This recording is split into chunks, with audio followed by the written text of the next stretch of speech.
सबको जय मसीह।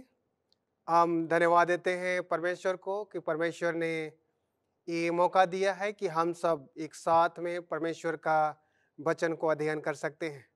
मैं तो उस योग्य भी नहीं हूँ कि हम परमेश्वर के वचन को आप सबों के समीप आप लोगों को मैं सुना सकूं, लेकिन ये सौभाग्य की बात है कि परमेश्वर ने हमको और आपको चुना है कि हम सब एक में साथ आकर परमेश्वर के वचन के हम लोग गहन अध्ययन कर सके।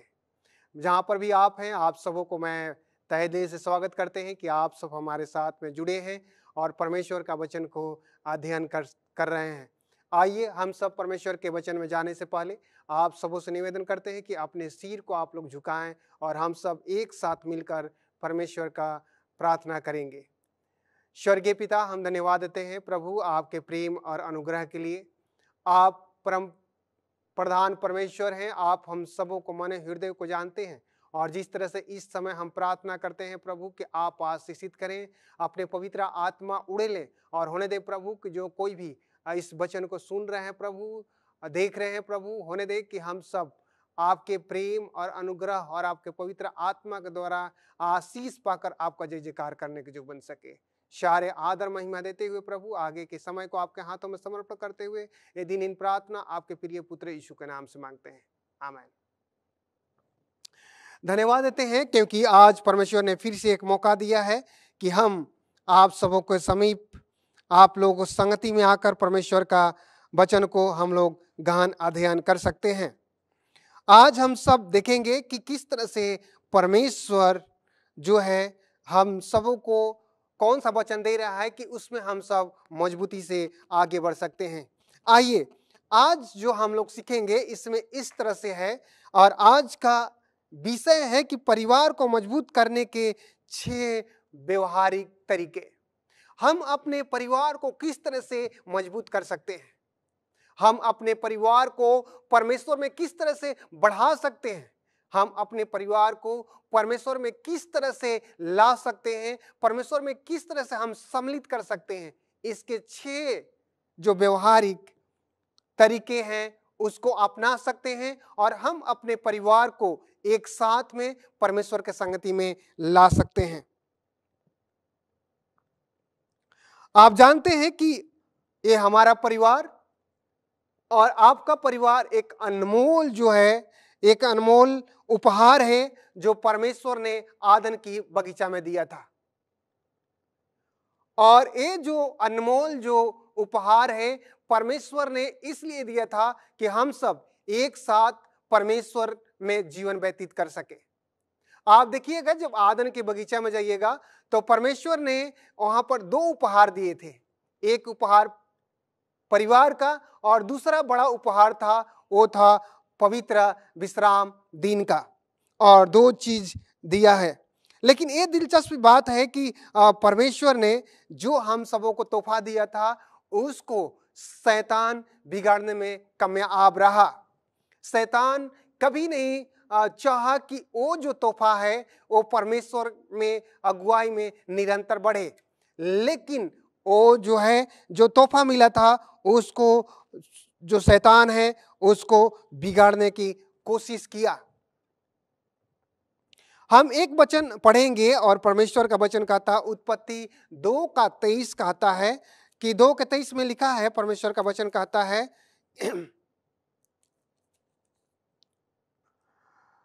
कि तब आदम ने कहा अब यह मेरी हड्डियों में की हड्डी और मेरे मांस में का मांस है, इसलिए इसका नाम नारी होगा क्योंकि यह नर में से निकली गई है। ये जो है जिस तरह से हम लोग अध्ययन कर रहे हैं इसमें साफ तरीके से लिखा गया है कि जब था और परमेश्वर ने आदम को रचना किया, जब परमेश्वर ने आदम की सृष्टि की और देखा कि सब आदम की बगीचा में सब तो जुड़े जुड़े में हैं, लेकिन आदम जो है अकेला है। लेकिन जब ऐसे देखा कि आदम अकेला है, इससे कोई मेल नहीं खाता है, तो परमेश्वर ने एक नारी करके उसको दिया कि उसके संगति में जीवन यापन कर सके। यहां पर लिखा है पद 24 पढ़िएगा तो 24 में लिखा गया है कि इस कारण पुरुष अपने माता पिता को छोड़कर अपनी पत्नी से मिला रहेगा और वे एक ही तन बने रहेंगे। यहाँ पर बहुत ही सुंदर वचन है जो कहता है, बोलता है कि अपना माता पिता को छोड़कर, यानी जब बच्चे जवान हो जाते हैं तो अपने माता पिता से वो अलग हो जाते हैं। यानी अपने माता पिता के पास जिस तरह से सोते हैं, बैठते हैं, रहते हैं, उतना नहीं पाते हैं, उतना नहीं रह पाते, लेकिन उससे थोड़ा सा अलग होकर वो अपना जीवन यापन करेंगे और अपने पत्नी के साथ में एक तन बने रहेंगे। इस तरह से बातें करता है। हम एक और कोटेशन पढ़ेंगे जिस तरह से जी वाइट लिखती हैं, केवल मसीह की उपस्थिति ही पुरुषों और महिलाओं को सुखी बना सकती है। जीवन के सभी सामान्य जल को मसीह स्वर्ग की मदिरा में बदल सकते हैं, तब घर आनंद का आदन बन जाता है। परिवार स्वर्ग में परिवार का एक सुंदर प्रतीक बन जाता है। यहाँ लिखा गया है कि जो एक परिवार है, जब जिस परिवार में जब परमेश्वर का उपस्थिति होता है, वो परिवार एक स्वर्ग जैसा बन जाता है। और जरूरी है, जिस तरह से आप हैं और जब हम हैं, हमारे परिवार में मसीह नहीं है, हमारे परिवार में जब परमेश्वर का उपस्थिति नहीं है, तो हमारा परिवार जो है कुछ काम का नहीं है। क्योंकि जिस परिवार में परमेश्वर का उपस्थिति नहीं है, वो परिवार एकदम बिना आशीष का है। लेकिन जिस परिवार में परमेश्वर का उपस्थिति रहता है, वो एक स्वर्ग जैसा रहता है, क्योंकि उस परिवार में सब कुछ परमेश्वर के द्वारा आशीषित होते रहता है। जिस तरह से हम लोगों ने देखा और कहते हैं कि परिवार को आगे बढ़ाने, परिवार को मजबूत करने के लिए 6 व्यवहारिक चीज को हम लोग देखेंगे। पहला जो है, कहता है कि हर दिन परिवार उपासना के लिए समय निकाले। हम परमेश्वर के नजदीक और परमेश्वर के संगति में और परमेश्वर के साथ और परमेश्वर के किस तरह से मजबूत कर सकते हैं, क्योंकि हर दिन जो है परमेश्वर के संगति में अपने परिवार के साथ में आ सकते हैं। कभी कभी आप देखेंगे कि जब अपने बेटा बेटी होते हैं, हमारी बेटी है जो बहुत छोटी है, और जिस तरह से जब और छोटी थी वो, तो उसके बाद में छोटे में जब वो बैठती थी तो उसको हम लोग बाइबल पकड़ाते थे, छोटा सा बाइबल पकड़ाते थे, और बाइबल में कार्टून होता था और यीशु मसीह का जो पिक्चर लगा हुआ था उसको देखकर बड़ी आनंदित होती थी। और जब हम लोग प्रार्थना करते थे तो वो साथ में बैठती थी और उस पर अपने स्केच पेन से उस पर कलर करती रहती थी, और बड़ी आनंद के साथ में जब हम लोग गाते थे तो वो गाती थी और बड़ी आनंद के साथ में मुस्कुराती थी। और यही बात जब वो बड़ी होती गई, धीरे धीरे वो बड़ी हो रही है, लेकिन परमेश्वर की उपस्थिति में निरंतर वो बनी हुई है, निरंतर बनी हुई है। इसीलिए अपने बच्चों को भी, अपने परिवार को निरंतर हर दिन परमेश्वर के लिए परमेश्वर के उपासना के लिए समय निकालना चाहिए। हम लोग जब स्टेप टू क्राइस्ट पढ़ेंगे और उसका 70 पेज को पढ़ेंगे तो इसमें लिखा गया है कि सुबह उठकर स्वयं को ईश्वर को समर्पित करो, इसे अपना पहला कार्य बनाओ। तुम्हारी प्रार्थना हो, हे प्रभु मुझे पूर्णतः अपना बना लो, मैं अपनी सारी योजनाएं तुम्हारे चरणों में समर्पित करता हूं। आज मुझे अपनी सेवा में लगाओ, मेरे साथ रहो और मेरे सभी कार्य तुम ही में संपन्न हो। देखिए, जब सुबह जब हम उठते हैं, ये स्टेप टू क्राइस्ट जो है जिसमें लिखा गया है 70 पेज में कि सुबह उठते ही सब कुछ जो है हम सबों को परमेश्वर में समर्पण करना चाहिए। दूसरा, जिस तरह से हम लोग देखेंगे, बोलता है कि अपने बच्चों से बात करें और उनके लिए प्रार्थना करें। देखिए, प्रत्येक दिन हमारा व्यवहारिक जो 6 चीज है जो परिवारों को मजबूत बनाता है, पहला कि हम लोग सुबह शाम उपासना में आए। दूसरा जो है, अपने बच्चों से बातें करें और उनके लिए प्रार्थना करें। माता पिता जो होते हैं उसको बेहद जरूरी होता है कि आप अपने बच्चों से बात करें और उसके स्कूल, उसके सामाजिक जीवन, उसके आत्मिक विकास के बारे में पूछें, उनसे बात करें। जब वे बड़े हो जाते हैं तब भी आप उन्हें फोन मैसेज कर सकते हैं और उन्हें पत्र लिखकर कह सकते हैं। उन्हें तंग या परेशान न करें, बल्कि उन्हें संपर्क बनाकर परमेश्वर के बातों को पहुंचा सकते हैं। जब बच्चे छोटे रहते हैं तो हम लोग बोलते हैं तो आसानी से वो हमारे बातों को मानते हैं, लेकिन जब बच्चे बड़े होते होते जाते हैं, जब बड़े बच्चे होते जाते हैं तो कभी क्या होता है कि वो अपने ही काम में लिप्त हो जाते हैं। लेकिन कहा जाता है कि जिस तरह से हम अपने बच्चों को परमेश्वर में जागृत करते हैं, परमेश्वर में उसको सिखाते हैं, तो बड़ा होने के बाद में वो परमेश्वर का आज्ञाकारी बन के रहता है, साथ साथ परमेश्वर का आज्ञाकारी बनता है और दूसरी में माता पिता को भी आज्ञा को पालन करता है। इसलिए अपने बच्चों को भी हम सबों को बातें करना है और परमेश्वर के बातों को उसके पास निरंतर पहुंचाते रहना है। जब अपने बच्चों से बातें करें तो उसको महत्व दें, उसके बातों को महत्व दें, क्योंकि इस तरह से करने से हमारा परिवार जो है व्यवहारिक जीवन में और परमेश्वर के उपस्थिति में, परमेश्वर के संगति में हमारा परिवार जो है मजबूत होता है। इसलिए अपने बच्चों को महत्व दें और उसका सम्मान करें। जब बड़े बच्चे होते हैं और जब बच्चे बड़े होते हैं, जिस तरह से बच्चे छोटे रहते हैं तो हम लोग अपने बच्चों को जिस तरह से देखते हैं और देखते देखते वो बच्चे बड़े हो जाते हैं, तो बड़े होने के बाद भी हम लोग उसके जिस तरह से छोटे रहते हैं उसी तरह से बड़े होने पर भी हम लोग व्यवहार करते हैं। लेकिन नहीं, जब बच्चे बड़े होते हैं तो उनको हम सबों को कदर करना है, उनको इज्जत करना है और उनको प्रत्येक चीज में प्रोत्साहित करते रहना है। और इसलिए कि जब हम प्रोत्साहन करते हैं हर चीजों में, जब वो अच्छे काम करते हैं और उसमें प्रोत्साहन करते हैं, तो उनकी आत्मिकता में आगे बढ़ते हैं। और चौथा बोलता है कि साथ मिलकर विशेष समय बिताने की योजना बनाएं। जब हम लोग एक साथ में आते हैं, जब एक साथ में हम लोग रहते हैं, जब एक साथ में हम लोग अपने जीवन को व्यतीत करते हैं, लेकिन हम सब अपने अपने कामों में बड़ी व्यस्तता हो जाता है। सब कोई सुबह उठते ही कोई इधर काम में जाता है, कोई खेतों में काम करने के लिए जाता है, कोई ऑफिस में काम करने के लिए जाता है, कोई कहाँ जाता है, फिर वो शाम में आते हैं और शाम में आने के बाद में फिर वो सो जाते हैं, फिर सुबह उठते हैं, फिर अपने कार्यक्रम में लग जाते हैं और इसी तरह से ये जो है जीवन चलते रहता है। लेकिन सबसे बड़ी बात है कि जब हम एक परिवार में रहते हैं, एक संगठन में रहते हैं, एक संगति में रहते हैं, तो हम लोग को एक साथ ही समय निकालने की जरूरत है। जब एक साथ हम लोग समय निकालते हैं और परमेश्वर इस पर आशीषित करता है और हम सब जब एक साथ मिलकर परमेश्वर को उपासना करते हैं, कहीं पिकनिक पर जाते हैं, कहीं घूमने जाते हैं, कहीं सैर करने जाते हैं, तो उसमें हम सब अपने अपने बातों को रखते हैं और उसमें हम सब परमेश्वर के बड़ाई की भी बातें करते हैं कि परमेश्वर किस तरह से हम सबको अगुवाई किया है।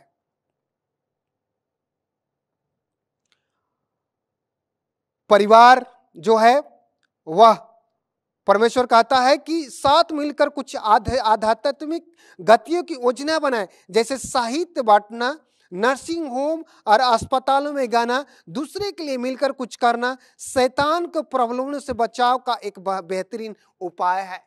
जब हम लोग समय निकालते हैं तो हम सब परमेश्वर के कार्यों को बढ़ाने के लिए, कभी हम लोग हॉस्पिटल में जाएं, कभी हम लोग रोड पर जो लोग जो जरूरतमंद बैठे रहते हैं वहां जाएं, वो लोग से मिले, उनको जरूरतों को पूरा करें। और इस तरह से परमेश्वर बोलता है कि हम सबों को समय निकालकर ऐसे उन लोगों में सम्मिलित होने की जरूरत है। ऐसे करने से शैतान के प्रलोभन से हम लोग बचे रहते हैं।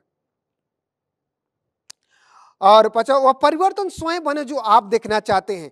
लेकिन इस देखिए, परिवार की स्थापना स्वयं ईश्वर ने की थी और ये निराशावाद, संवाद और हतोत्साह के आक्रमण सुरक्षा प्रदान करते हैं। परिवार का उत्साह प्रोत्साहित करना है, हतोत्साहित करना नहीं। परिवार समूह के बारे में सोचिए।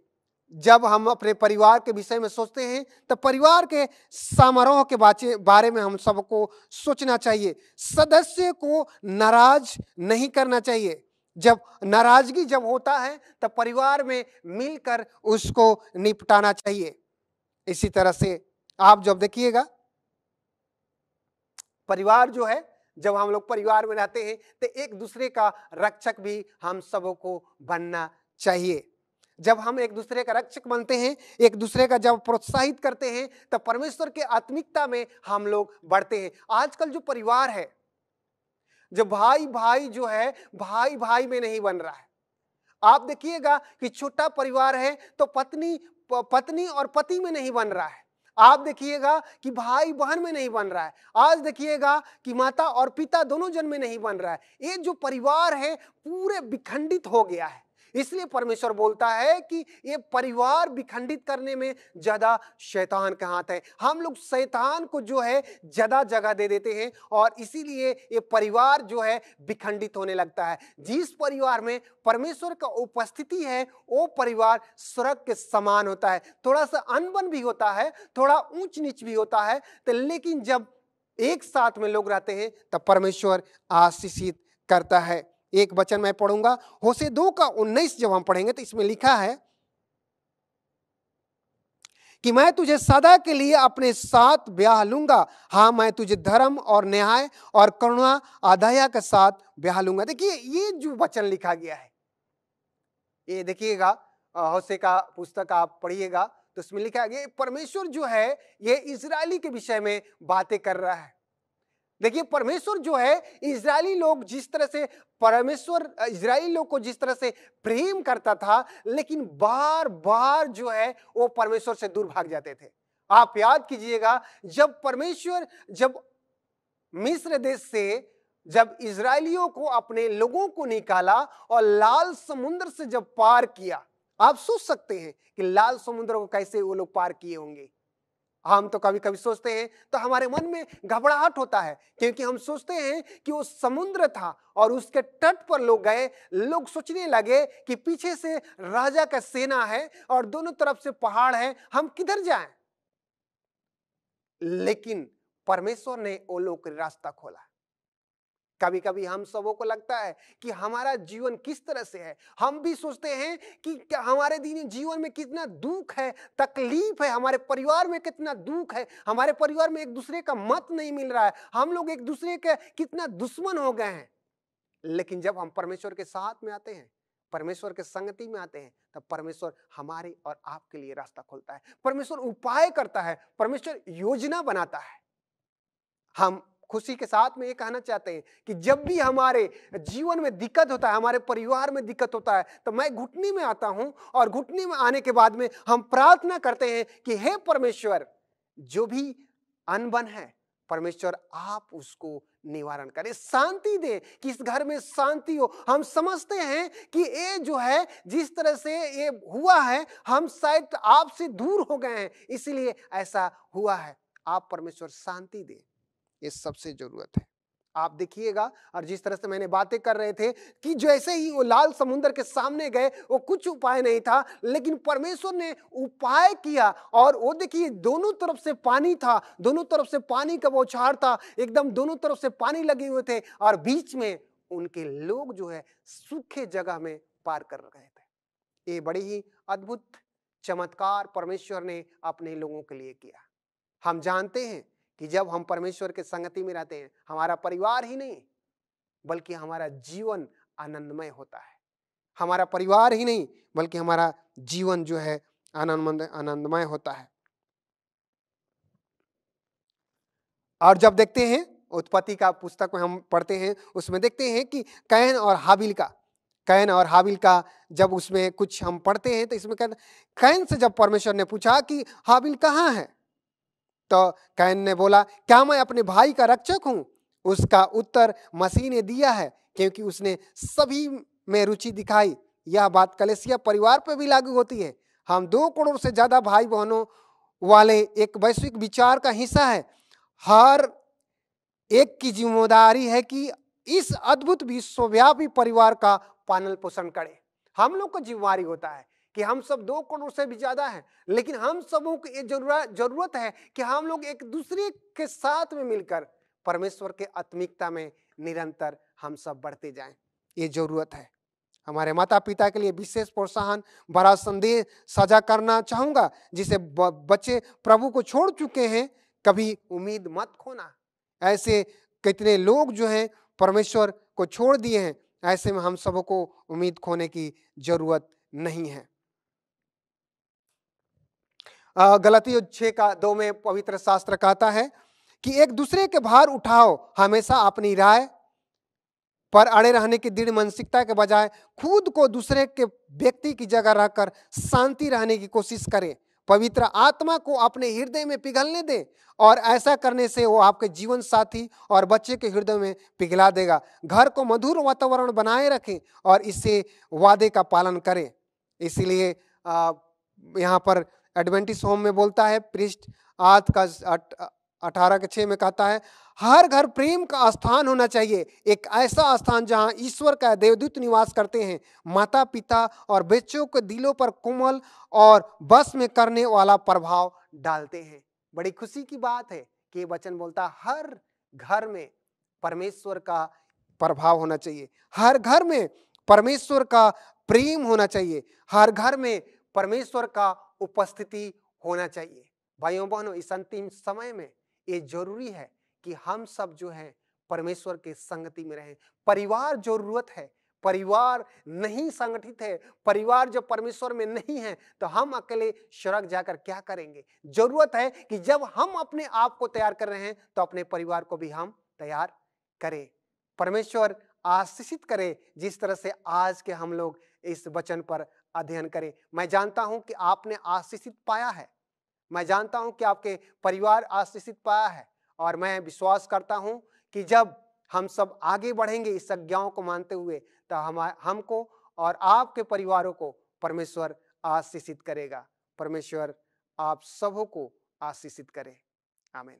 आइए हमारे साथ में अंतिम प्रार्थना में जाएंगे। स्वर्गीय पिता, आपको धन्यवाद देते हैं प्रभु आपके अनुग्रह और आशीष के लिए। हम विश्वास करते हैं प्रभु कि आपका अनुग्रह हम सब पर रहा है। होने दे कि हम आपके आत्मिकता में बढ़ें और आपके संगति में चलते रहें। आज का जो उपदेश है उस पर आपका आशीष हो, जो सुने हैं उनको भी आशीषित करें, उनके परिवार को आप आशीष से परिपूर्ण करें। सारे आदर महिमा देते हुए दिन प्रार्थना आपके प्रिय पुत्र यीशु के नाम से मांगते हैं, आमीन। और इसी तरह से मैं आपसे निवेदन करता हूं कि आपके कोई भी प्रार्थना निवेदन है आप भेजें, और इसी तरह से इस होप हिंदी चैनल से जुड़कर परमेश्वर का आशीषित पाएं। इसको सब्सक्राइब करें और अपने दोस्तों, अपने परिवार, अपने संगी साथी से शेयर करें। परमेश्वर आपके साथ में बना रहे। जय मसीह।